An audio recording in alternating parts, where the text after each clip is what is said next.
Misi besar dari Festival Drama Realis Remaja ini adalah bagaimana terus menciptakan regenerasi para pegiat pecinta teater khususnya untuk sekolah. Ya. Kita akan memasuki penyaji yang pertama di sesi pertama hari kedua. SMA Negeri 1 Jatisrono Wonogiri. Tepuk tangan dulu. Teater Jejak Laku. Pembina Arif Joko Purnomo, pelatih Heru Pramono, judul naskah Beruang Penagih Hutang. Naskah sutradara Anton Chekhov. Pemain Alanta Berniado Hiraitama, Oci Felicia Seva, Sakarisa Fatana Ernestin. Kemudian kru Kansa Yuda Anindra, Muhammad Ilham Rusdiansyah, Helena Nesia Afosma, Natasha Asih Wulandari, Maina Salid Resapta, Dian Astiana, Tia Setiawan, dan Yusa Adika Yugantara. Sinopsis tentang pertemuan antara Nyonya Yulina yang masih berduka atas kematian suaminya dan seorang penagih hutang. Smirnov yang datang menagih hutang mendesak. Meskipun Nyonya Yulina menolak membayar karena belum sanggup, Smirnov yang juga bergejolak emosinya malah akhirnya jatuh cinta pada Nyonya Yulina, dan perdebatan mereka berubah menjadi adegan romantis yang penuh gairah. Dan seluruh hadirin yang kami hormati dan Dewan Juri yang terhormat, inilah Teater Jejak Laku SMA Negeri 1 Jatisrono Wonogiri dengan naskah Beruang Penagih Hutang. Selamat menyaksikan.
Tidak akan keluar-keluar lagi, Mbok.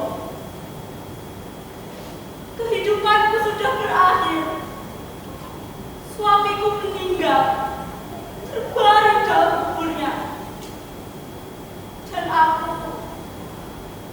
aku mau berdiri sendiri di rumah ini. Kami berdua sama-sama sudah mati, Bo. Mati! Nyonya kan mulai lagi, toh. Saya jadi sedih mendengarnya. Memang Nyonya, Tuhan meninggal. Tapi mau bagaimana lagi kalau dia memang harus meninggal? Itu kehendak Tuhan, Nyonya. Dan jadilah kehendaknya di surga dan di bumi. Nyonya sudah berkabung waktu Tuhan meninggal dulu. Sekarang duka citanya sudah cukup, Nyonya. Lah masa loh, Nyonya mau menangis terus, ngurung seumur hidup. Saya juga pernah kehilangan suaminya. Ya, masa boleh buat saya menangis dan berkabung selama kurang lebih 1 bulan. Itu sudah cukup. Kalau saya terus merang-rang sepanjang hari, itu kan berlebihan namanya. Apalagi menurutnya, suami saya itu mukanya sudah cukup tua dan cukup jelek. Nyonya telah melupakan para tetangga begitu saja, kan? Tidak pernah lagi mengunjungi mereka. Dan kalau mereka datang, Nyonya menolak, tak mau menemui. Nyonya kan masih muda, cantik, sehat, dan segar. Nyonya hanya perlu lebih merawat diri lagi, dandan yang bagus, lalu keluarlah berjalan-jalan, Nyonya. Di luar sana, Nyonya, banyaknya pria tampan dan terhormat yang pasti terpikat begitu mata mereka melihat Nyonya. Sungguhnya, saya jamin. Tapi ya, jangan tunggu sampai 10 tahun lagi. Anugerah yang bernama kecantikan dan kemudaan itu bukan sesuatu yang abadi, Nyonya. Nanti, kalau pipi sudah menggantung-gantung ke bawah atau merasa ke dalam, wah Nyonya, itu sudah telat, Nyonya. Kau tidak boleh bicara seperti itu. Kamu kan tahu bahwa semenjak Arif, suamiku meninggal, kehidupan tak lagi ada artinya bagiku. Aku sudah bersumpah untuk tidak berhenti berkabung. Tidak akan lagi menikmati cuaca terang seumur hidupku. Nah, semoga akhirnya tahu dan melihat betapa besar cinta kepadanya. Aku tahu, Mbok, bukan rahasia lagi bagimu bahwa Arif sering kejam padaku, kasar, dan bahkan serong. Tapi aku, Mbok, kesetiaanku kepadanya akan kubawa sampai alam kubur. Biarlah Arif menyaksikan besarnya kemampuanku untuk mencintainya dari alam seberang. Dia akan melihatku tetap sama seperti sebelum dia meninggal. Wah, Nyonya, daripada Nyonya bicara yang serem-serem begini, Nyonya lebih baik jalan-jalan saja di kebun belakang luas itu, Nyonya. Bercanda dengan si Beo, si Mencong, apa si merah, Nyonya?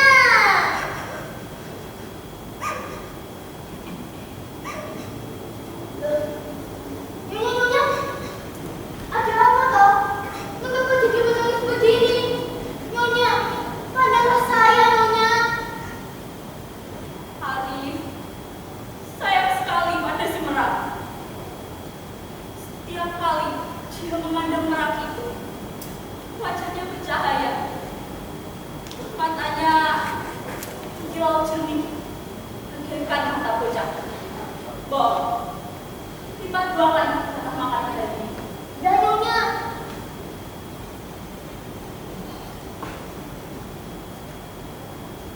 Permisi, apakah ada orang di dalam? Permisi. Siapa itu? Katakan, aku tidak mau menemui siapapun. Dan Nyonya,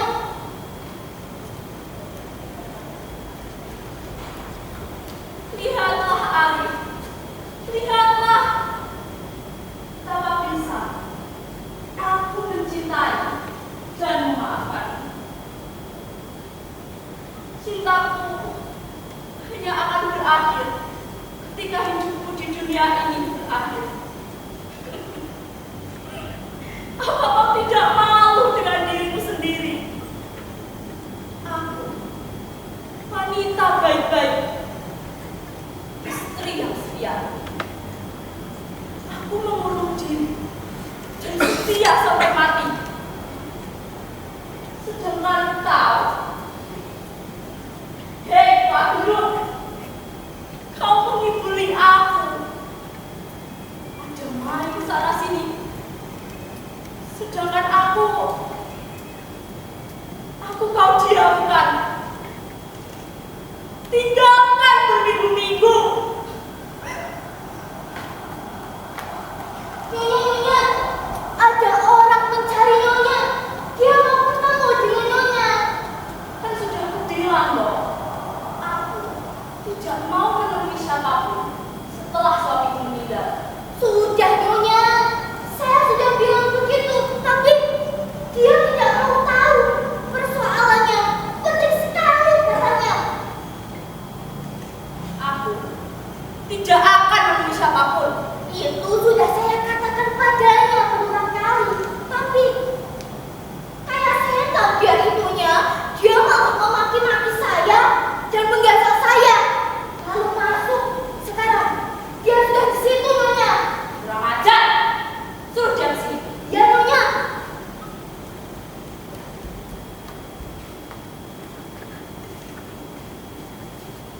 Hei, kita! Jangan lari! Hei, jangan lari!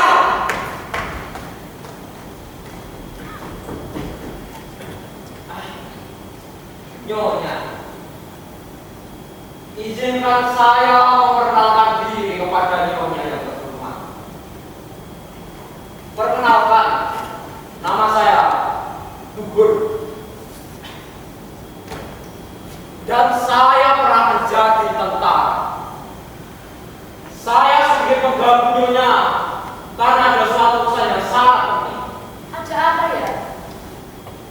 Suami Nyonya, almarhum suami Nyonya, dia adalah kenalan baik saya. Dia memiliki hutang sebesar 250 juta. Karena besok saya harus membayar 2 asuransi sekaligus. Dengan sangat terpaksa, Nyonya harus membayar hutang-hutang tersebut. 250 juta? Untuk apa suami saya meminjam uang sebanyak itu dari saudara?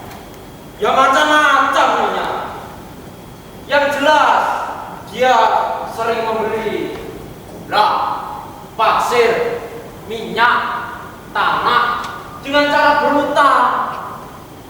Jadi 250 juta itu adalah hutangnya kepada saya Nyonya.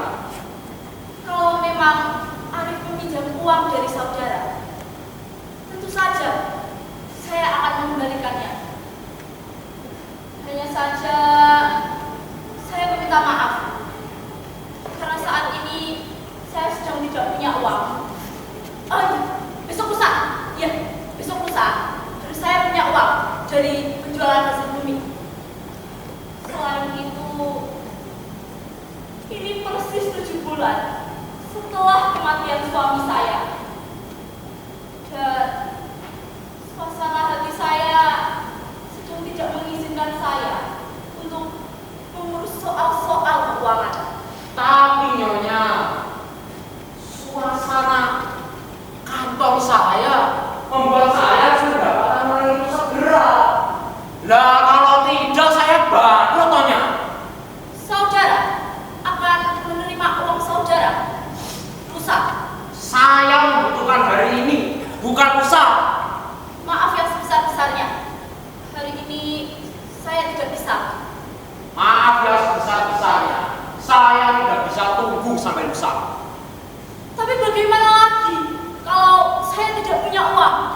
Jadi maksudnya nyonya tidak mau membayar sekarang juga.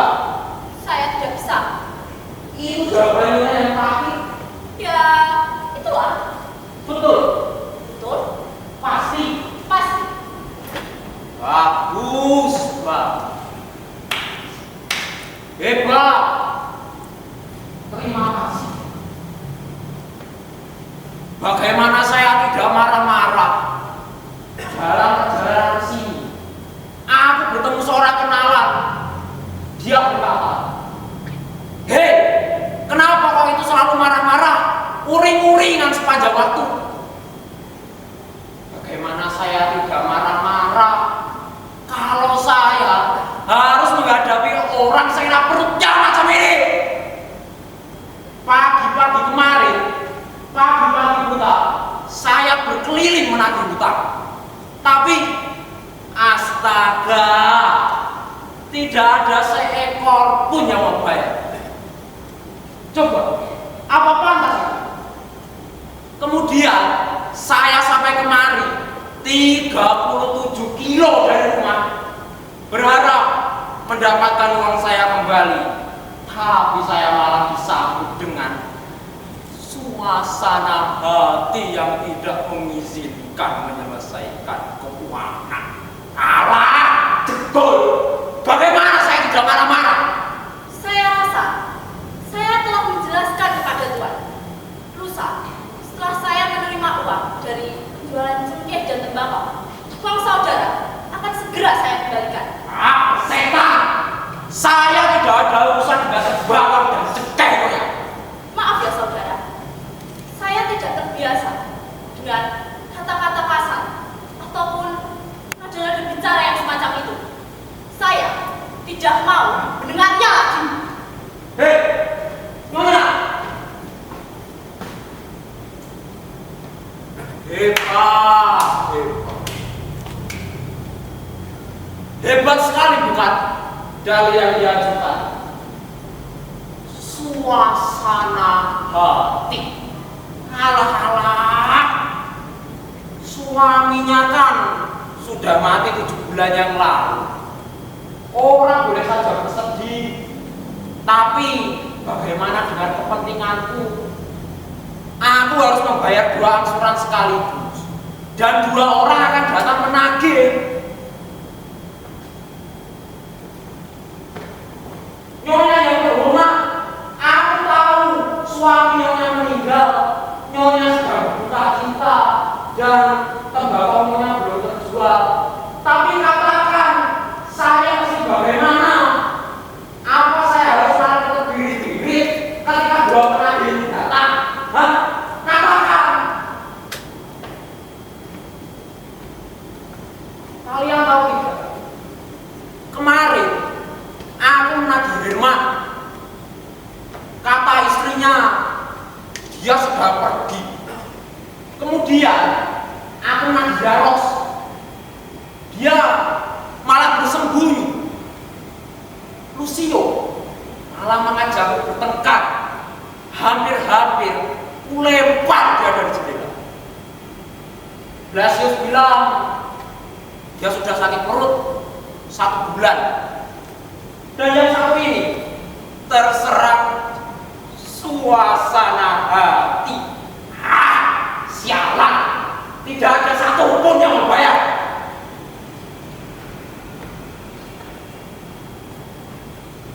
Hei, Tuan! Ada apa, Tuan? Ambilkan minum.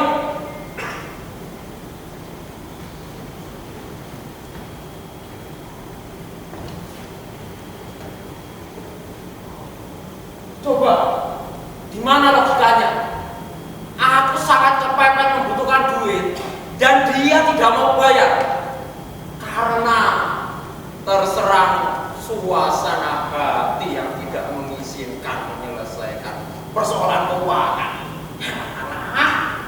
Dasar logika perempuan, cukup. Itulah aku tidak suka berebut dengan perempuan. Tapi tubuhku gemeteran ketika aku melihat makhluk puitis seperti itu. Ya, walaupun dari jauh, tubuhku begitu menggelegar sampai kakiku kejang.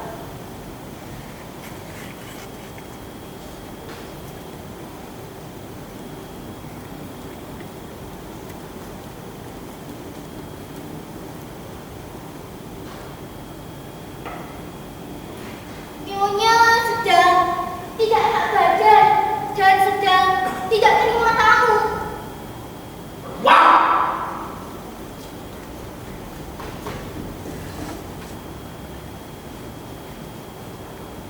Tidak enak badan dan tidak terima tamu. Baiklah, aku akan terus tinggal di sini sampai uangku dikembalikan. Kalau dia sakit 1 minggu, ya aku duduk di sini 1 minggu. Kalau dia susah 1 tahun, ya aku duduk di sini 1 tahun. Pokoknya aku harus mendapatkan uangku kembali. Nyonya yang hormat, kau tidak bisa mengelabuiku dengan kesediaanmu, lesung pipimu, kadang matamu. Gol.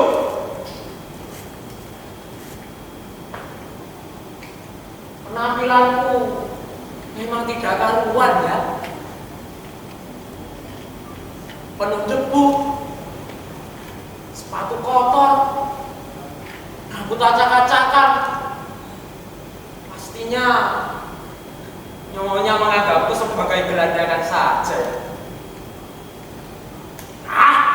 Apa yang dipikirkan? Aku kan bukan tamu yang mau mengapeli dia. Aku kan datang sebagai penagihan. Kau makin seenakku sendiri. Apa? Tidak apa-apa, Tuan. Cuma Siapa yang ngajarmu ini? Tutup itu.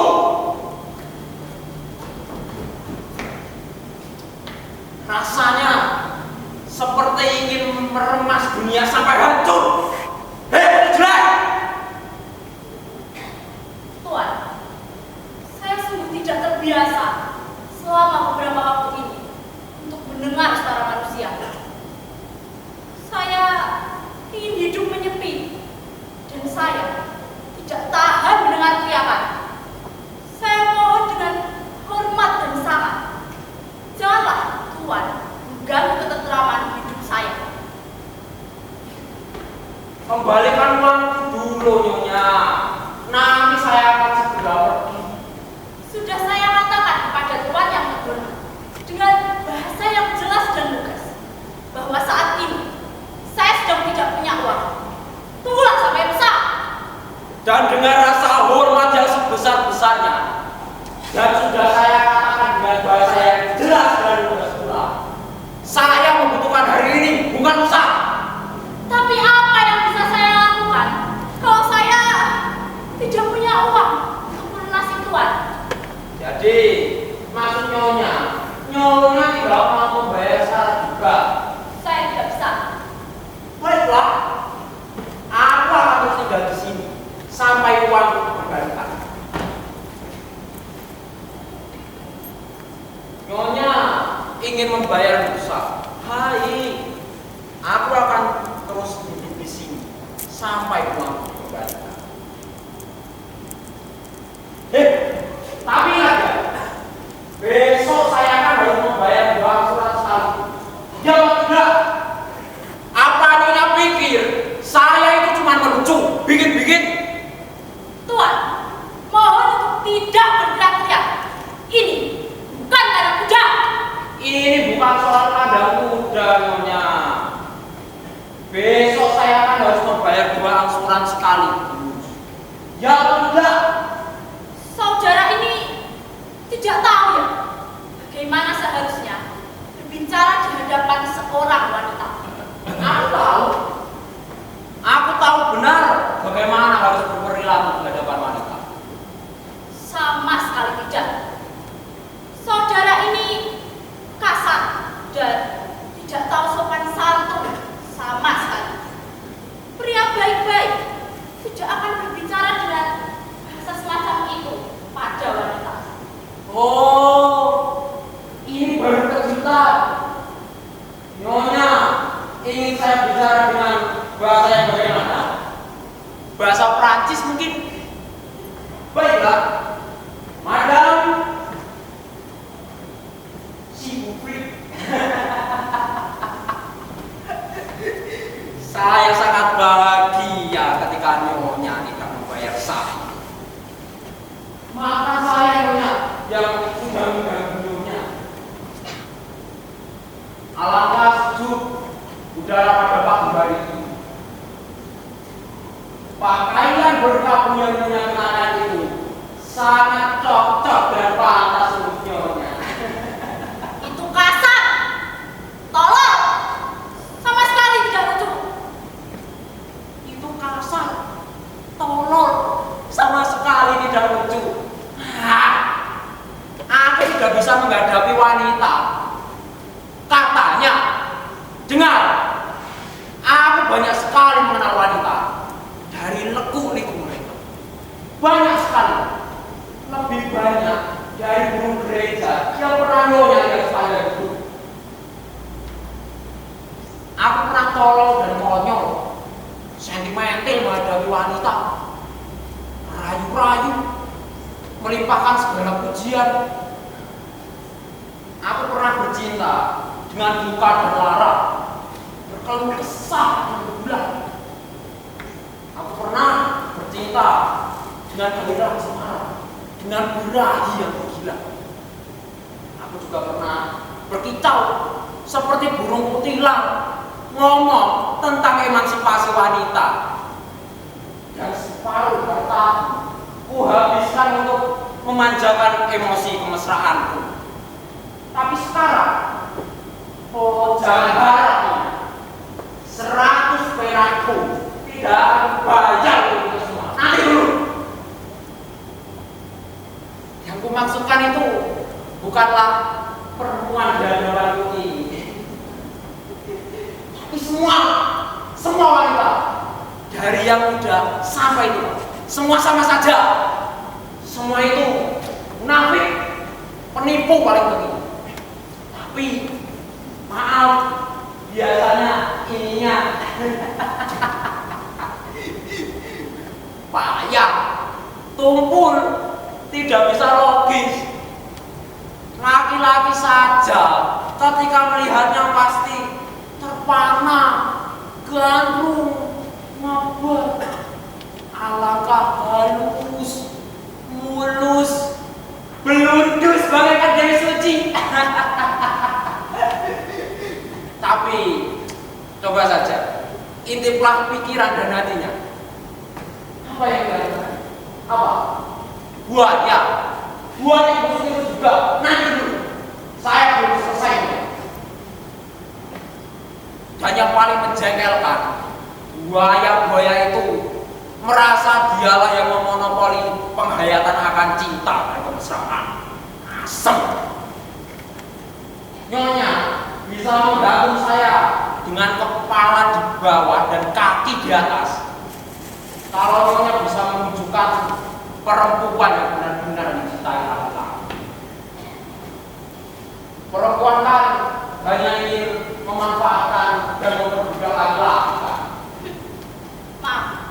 Jadi, menurut Tuan, siapa yang setia dan tidak goyah dalam bercinta? Tentunya bukan laki-laki kan? Laki-laki? Ya laki-laki tentu saja.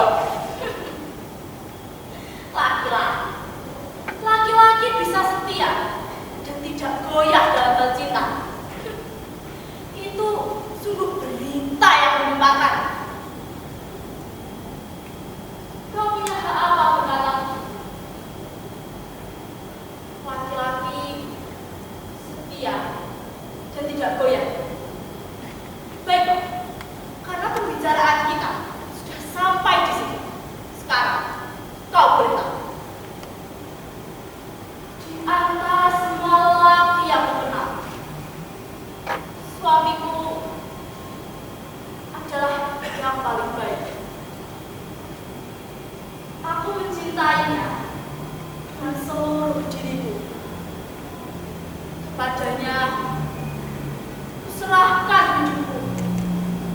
usia mudaku, kebahagiaanku, dan nasib peruntunganku.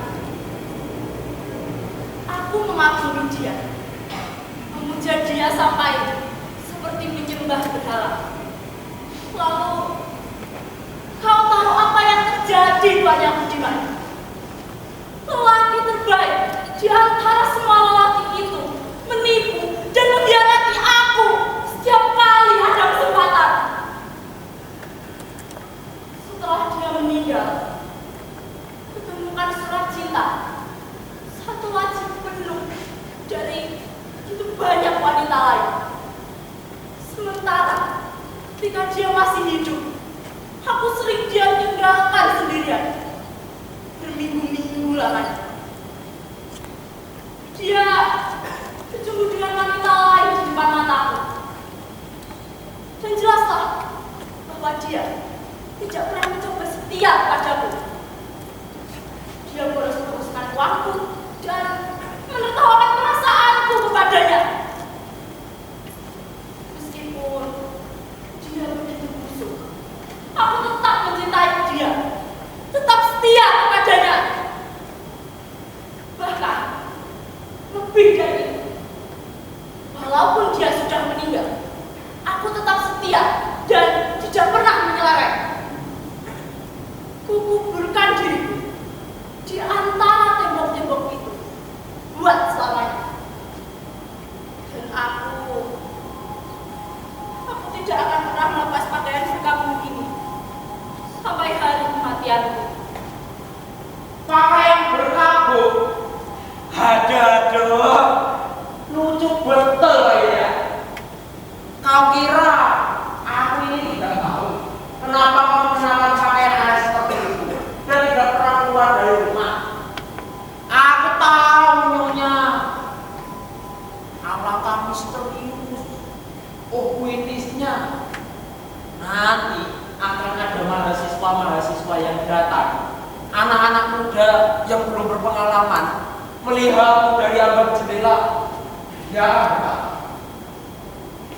hei, di dalam rumah ini ada sosok wanita yang mengurung dirinya di dalam rumah demi cintanya pada suaminya. Kau akan terkenalnya, dan lama makin lama anak-anak muda itu akan semakin terangsang untuk mendekatimu. Aku tahu hal-hal seperti itu. Apa? Kau berani ngomong gitu? Nyonya kan mengurung diri di dalam rumah, tapi tidak pernah lupa melihat wajah. Itu yang dimukanya. Kalau bukan benda apa? Dan itu gijuk. Berani kau bicara seperti itu di rumahku? Jangan keras-keras, Nyonya. Aku bukan bujang. Izinkan aku mengatakan hitam itu hitam dan putih itu putih. Aku bukan perempuan, dan aku biasanya menyatakan pikiranku tanpa putar-putar. Jadi jangan teriak-teriak. Bukan aku yang berteriak, tapi kamu. Aku minta, pergilah. Pergi. Kembalikan uangku dulu, Nyonya.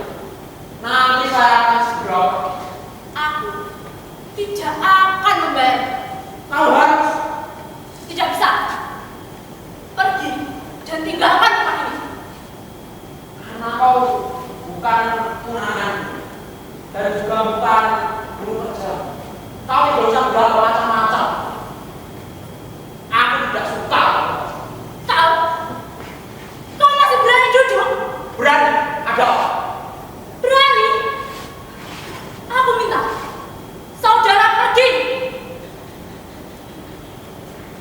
Masih tidak mau pergi? Tidak. Tidak. Tidak. Baiklah. Mbak! Ya, Nyonya. Antarkan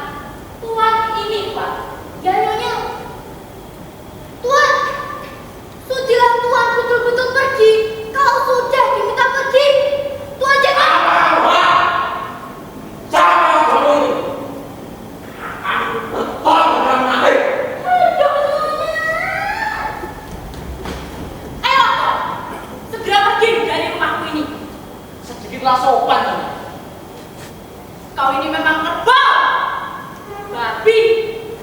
Dasar belum diajak. Apa kamu bilang? Ya, aku menghina kamu. Lalu, kau mau apa? Kau pikir aku takut ya? Dan karena kau kebetulan mau puitis, jadi kau boleh menghina orang lain tanpa mendapatkan hukuman. Ayo, aku tantang kau berdua saja.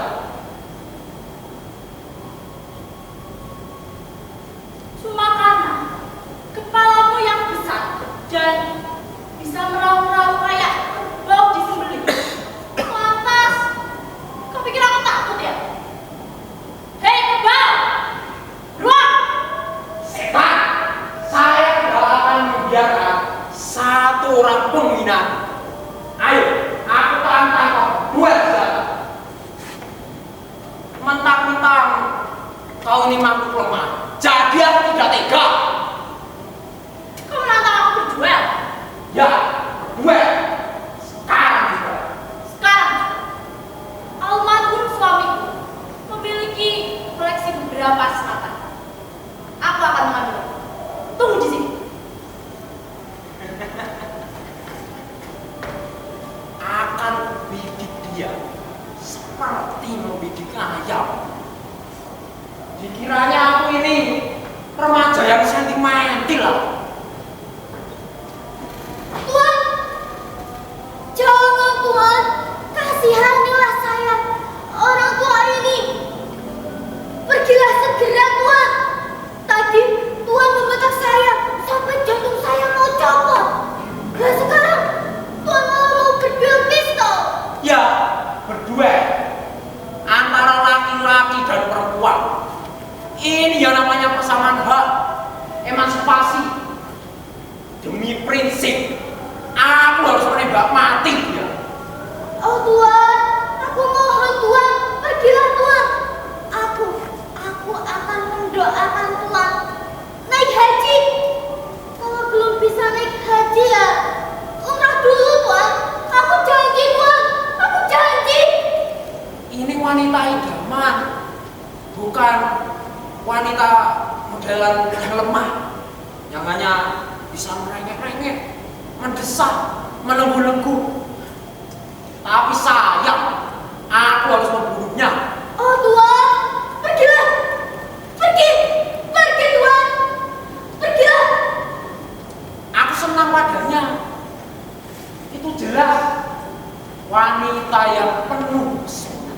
Tuan, pergilah, pergi Tuan, pergilah, Ini pergi. dia senapannya.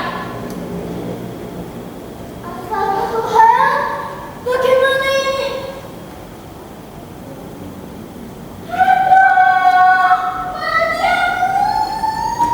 Nah, ini dia senapannya. Tapi sebelum itu, tolong ajari aku bagaimana cara menggunakan ini. Baru pertama kali ini aku memegangnya. Ini Senjata yang digunakan untuk berduel itu ada banyak macamnya. Misalnya buatan Optimer. Dan senjata ini adalah senjata yang bagus dan mahal. Begini cara menggunakannya. begini, Bukan, begini. bukan seperti itu Nyonya. Tapi seperti ini. Senjata agak ke bawah, tangan Nyonya ke depan, dan kepala Nyonya agak luruskan. Tapi yang paling terpenting, Nyonya itu harus fokus, tangan Nyonya jangan gemeteran. Beres. Tapi kurang enak menembak di dalam rumah. Mari, kita ke halaman belakang. Tapi harus ingatkan, nanti aku akan menembak udara. Lantas, memang apa begitu? Sebab itu urusanku. Oh,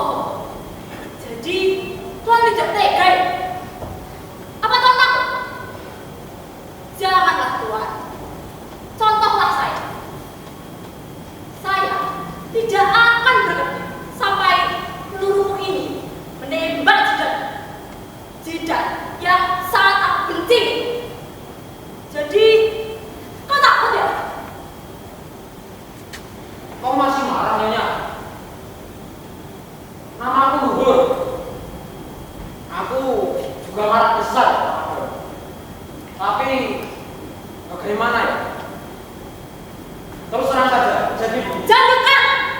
Diam! ya Tuhan, baru pertama kali ini aku bertemu wanita sedahsyat ini. Aku tenggelam. Aku seperti tikus yang masuk ke dalam perangkap. Tamatlah riwayatku. Jangan dekat! Aku tembak ya nanti. Tembak! Tembak! Tembak! Apa kau tidak bisa bayangkan mati di hadapan wanita yang memiliki mata indah dan ajaib seperti itu?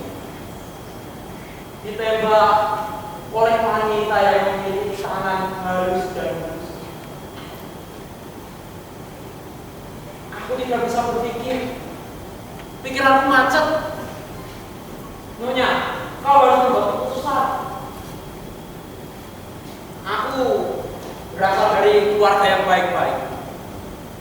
Aku orang yang rajin, suka menabung, terampil, dan yang paling terpenting, aku bisa menembak koin yang menyalemparkan udara. Ayo bantu. Aku tantang kamu sekarang. Aku kalah kaku. Aku seperti mahasiswa semester pertama yang jatuh cinta. Aku pernah bersumpah pada diriku sendiri untuk tidak pernah jatuh cinta lagi. Dan aku berhasil selama 5 tahun. Tapi sekarang